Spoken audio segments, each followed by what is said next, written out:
Good evening everyone, myself Ashwita. I am from ECG department.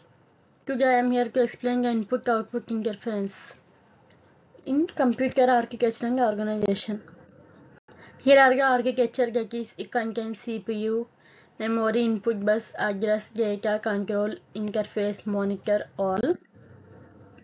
Introduction to input system. In a computer system, input and output operations are used to exchange data between the processor and external devices. Here are the diagram. That is CPU connected to input device की memory की CPU की memory, data exchanging, input commands. Input devices send data to the computer while output devices receive process information. The input system acts as a bridge that connects slow peripheral devices with the fast CPU. Since both operate at different speeds and formats, an interface is required to synchronize their communication. The input interface ensures correct data transmission and device control. Need for input interface. Peripheral devices differ from the CPU in speed, data format, and operational characteristics. Directly connecting them would cause data mismatches and timing problems. Therefore, an input interface is required to handle communication and synchronization. It manages control signals, timing, and data flow between the CPU and devices. The interface also helps the processor communicate with multiple devices efficiently. This improves overall system performance and reliability. This all of the need for the input interface. Components of input interface. An input interface consists of several key components that manage communication. The data bus carries information between the CPU and the device.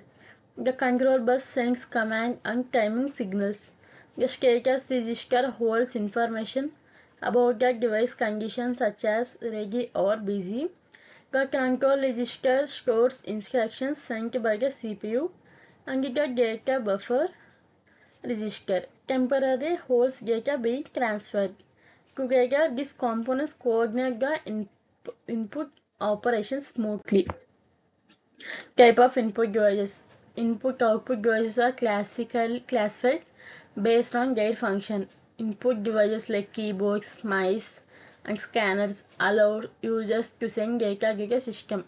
Here are the input and output devices. It consists microphone, printer, speaker, monitor, and here keyboard, mouse, scanner, joysticks.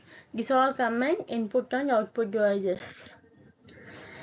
Output devices such as monitors and printers display or print process result.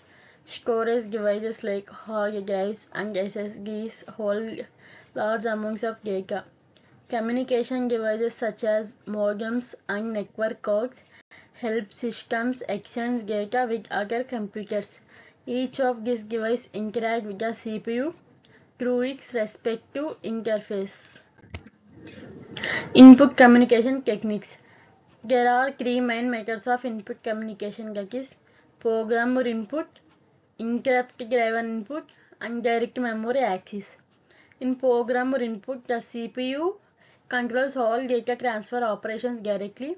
In interrupt driven input, the device sends an interrupt signal to the CPU when it is ready to communicate. DMA, that is direct memory access, allows data transfer between memory and device without involving the CPU, which improves speed. Each technique balances processing efficiently and transfer it differently. So here there are three types of methods, that is input communication. Number one is program input, second one is interrupt driven input, third one is direct memory access, and it is shortly known as DMA.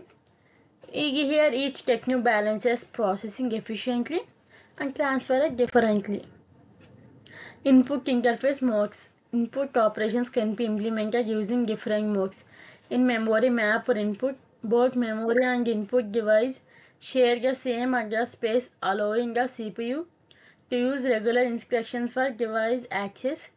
In isolated input, a separate address space is used exclusively for input-output operations. Communication can be synchronous, where data transfer occurs in a time sequence, or asynchronous, where devices operate independently. The chosen mode affects performance and complexity. Thank you.